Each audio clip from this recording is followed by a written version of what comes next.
नमस्ते। तो आज मेरा एसएससी सीजीएल मेंस का अटेम्प्ट था। I just came back home और मैंने सोचा कि मैं आपके साथ अपना डिटेल्ड रिव्यू शेयर करूं। इस रिव्यू को मैंने 3 पार्ट्स में डिवाइड किया हुआ है। The first one is experience, the second one is expectation and the last one is the way forward. तो सबसे पहले मेरे एक्सपीरियंस की बात करते हैं। मैं जल्दी जल्दी थोड़ा ब्रीफ बैकग्राउंड दे दूं ताकि आप और अच्छे से रिलेट कर सको। तो 12 सितंबर को मैंने अपना प्रीलिम्स दिया था। 5 या फिर 6 दिसंबर को रिजल्ट आया था जिसमें मेरे नॉर्मलाइज्ड स्कोर थे 156। तो मैंने जनरल कैटेगरी कैंडिडेट के फॉर्म में क्वालिफाई किया था। मैं क्लियर कर दूं कि मैं फुल टाइम एग्जाम प्रिपरेशंस नहीं करती हूँ। मैं एक टॉप मैनेजमेंट कंसल्टिंग फर्म के अंदर में एज ए स्ट्रैटेजी एनालिस्ट काम करती हूँ। मैंने आईआईटी पटना से अपना बीटेक और फिर एक्सएलआई जमशेदपुर से अपना एमपीए किया हुआ है। तो मेरे बेसिक्स काफ़ी क्लियर हैं और मेरी फाइनेंशियल स्टैंडिंग भी बहुत अच्छी है, टचवुड। तो एग्ज़ाम प्रिपरेशन के लिए मैंने क्या किया था, एक बार रिजल्ट आ गया उसके बाद मैंने लास्ट 5 ईयर के प्रीवियस ईयर पेपर्स को मॉक फॉर्मेट में अटेम्प्ट किया था। मैंने टेक्स्ट बुक की वेबसाइट यूज़ की थी जहाँ पे आप फ्री में प्रीवियस ईयर पेपर्स को अटेम्प्ट कर सकते हो। मैं जनरली रिकमेंड करती हूँ कि आप कोई भी एग्ज़ाम देने से पहले लास्ट 15 टू 20 ईयर के मॉक्स को अटेम्प्ट करो। बट 5 साल पहले सीजीएल मेंस का फॉर्मेट चेंज हुआ था और काफ़ी ड्रास्टिक चेंज था। तो इसलिए इट डजंट मेक सेंस कि मैं उसके पहले के पेपर्स को जाके अटेम्प्ट करती। ऑल्सो मेरे पास टाइम कंस्ट्रेंट था क्योंकि 5 दिसंबर को रिजल्ट आया था एंड देन 20 जनवरी को एग्ज़ाम था। तो इस बीच और फिर मेरा फुल टाइम जॉब भी है तो मेरे पास टाइम नहीं था इतना ज़्यादा। तो मैंने बस वो 5 पेपर दिए और वहाँ से थोड़ी बहुत जो भी कॉन्सेप्चुअल गैप वगैरह था वो मैंने कवर किया। That's the only preparation I did. तो आज के एग्ज़ाम के बारे में बात करते हैं। तो ये एग्ज़ाम के 3 पोर्शंस होते हैं पेपर 1 के अंदर में, जो 9 बजे से लेके 11:15 बजे तक होता है। पहला सेक्शन 1 घंटे का होता है, दूसरा सेक्शन भी 1 घंटे का होता है और तीसरा सेक्शन 15 मिनट का होता है। तो जो पहला 1 घंटे का सेक्शन होता है उसमें मैथमेटिक्स और रीजनिंग आते हैं। उसमें मैथमेटिक्स के क्वेश्चंस मेरे को इजी टू मॉडरेट लेवल के लगे। कुछ जो क्वेश्चन थे वो ज्योमेट्री से रिलेटेड थे और वो थोड़े टाइम कंज्यूमिंग थे और मेरा कॉन्सेप्ट उतना अच्छा नहीं था।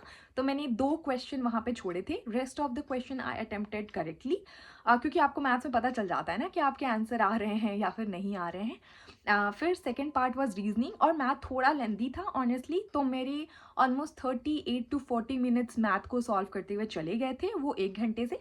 तो मेरे पास रीजनिंग करने के लिए बस 20 टू 22 मिनट्स के लगभग था। उसमें मैंने जल्दी जल्दी क्वेश्चन अटैम्प्ट किए और दो दो 3 क्वेश्चंस ऐसे थे जहाँ पे मेरे को थोड़ा गैप था या फिर मेरे पास टाइम नहीं था इनफ उस पर इन्वेस्ट करने के लिए, तो मैंने वो क्वेश्चंस अटैम्प्ट नहीं किए। तो टोटल सेक्शन 1 के अंदर में मैंने 5 क्वेश्चन छोड़े और मैं जनरली तुक्का मारने पे या फिर मेरे को निगेटिव से बहुत ज़्यादा डर लगता है तो मैं बहुत सेफ रहती हूँ उससे। तो मैंने कोई भी तुक्का वगैरह या फिर हाफ हार्टेड आंसर्स नहीं दिए हैं। तो ये सेक्शन 1 के बारे में था। रीजनिंग में कहूँगी कि ईजी टू मॉडरेट लेवल का था यहाँ पे, पर थोड़ा टाइम कंज्यूमिंग था कुछ क्वेश्चंस में, like 3-4 questions were time consuming जिसको मैंने छोड़ दिया था, मतलब 3 क्वेश्चंस को। तो yeah that was about section 1। Section 2 पे आते हैं जहाँ पे आपके पास जनरल अवेयरनेस और इंग्लिश रहता है। इंग्लिश के 45 क्वेश्चंस होते हैं और जनरल अवेयरनेस के 25 क्वेश्चन होते हैं। इंग्लिश मेरे को ईजी लेवल का लगा, जहाँ पे मेरे को 3 क्वेश्चंस में डाउट था तो वो क्वेश्चंस मैंने अटेम्प्ट नहीं किए। एक सिनोनिम या फिर एंटोनिम वाला क्वेश्चन था जो काफ़ी टफ था तो मैंने वो अटेम्प्ट नहीं किया। और कुछ थोड़े कंफ्यूजिंग आंसर क्वेश्चन थे, like by the fence, on the fence, something like that. तो वो मैं थोड़ा कंफ्यूज हो गई तो मैंने उसको छोड़ दिया। तो ये 3 क्वेश्चन छोड़े, रेस्ट ऑफ द क्वेश्चन मैंने करेक्टली अटेम्प्ट किए। जनरल अवेयरनेस मेरा अच्छा नहीं है ऑनेस्टली। मैं जनरल न्यूज़ को फॉलो करती हूँ, थोड़े बहुत स्टैटिक्स वगैरह मैंने पहले कवर कर रखे हैं जब मैंने यूपीएससी प्रीलिम्स का पेपर दिया था। तो ऑलमोस्ट आई विल से कि 10 क्वेश्चन के लगभग मैंने मतलब अटेम्प्ट किए होंगे करेक्टली। और उसके अलावा मैंने अटेम्प्ट नहीं किए, बट यहाँ पे मेरी एक्यूरेसी थोड़ी ख़राब रहती है तो इसमें मैं थोड़ा स्केयर्ड हूँ।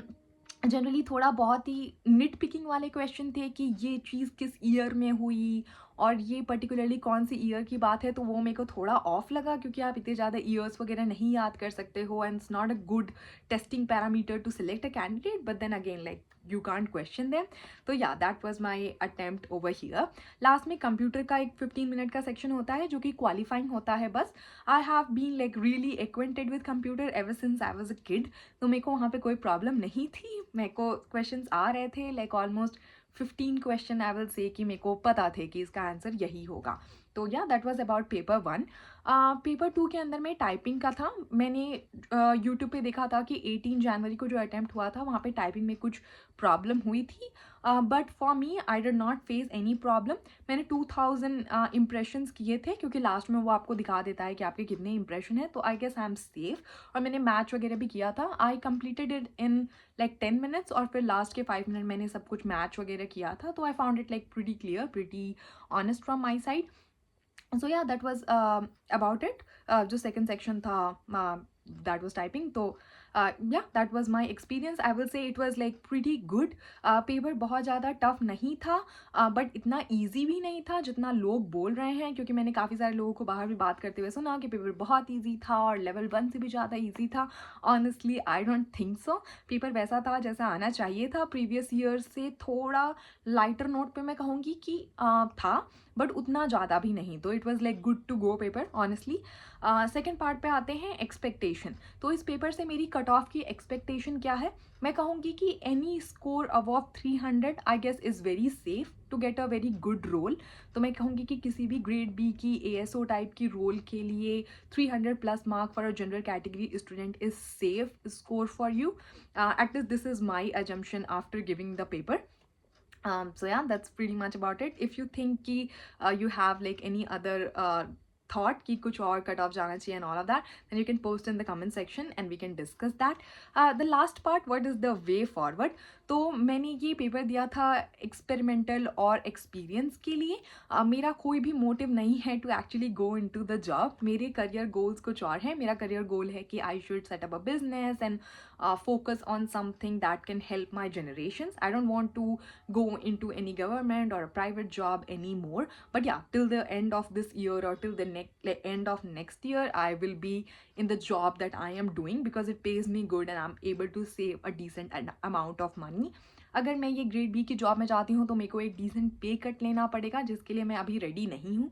Also the type of role is not very attractive, क्योंकि वो जो टाइप ऑफ काम है मैं उससे बहुत ज़्यादा अलाइन नहीं करती हूँ। मैं अग्री करती हूँ, अगर आप अलाइन करते हो तो it's best thing for you, but वो कहते हैं ना कि सबके लिए अपना एक अलग अलग गोल है लाइफ का, और सबके अपने सोचने की तरीका अलग अलग है। तो मेरा तरीका ये है कि मैं थोड़ा दूर रहूँगी। तो जो भी प्रेफरेंसेस भरने वाले होते हैं या फिर डॉक्यूमेंट वेरिफिकेशन वगैरह जो भी होता है, I want go for that even if I make it. तो आप कमेंट सेक्शन में आके मेरे को ये मत बोलना कि मैं किसी का फ्यूचर बर्बाद कर रही हूँ और मैं ये कर रही हूँ और मैं वो कर रही हूँ। मैं नहीं कर रही हूँ कुछ भी। तो या प्लीज़ लेट मी नो कि अगर आपने भी आज पेपर दिया है तो आपका रिव्यू कैसा है और आपका एक्सपीरियंस कैसा रहा। Definitely would want to talk about it. Okay, thank you, bye bye, thanks for staying here.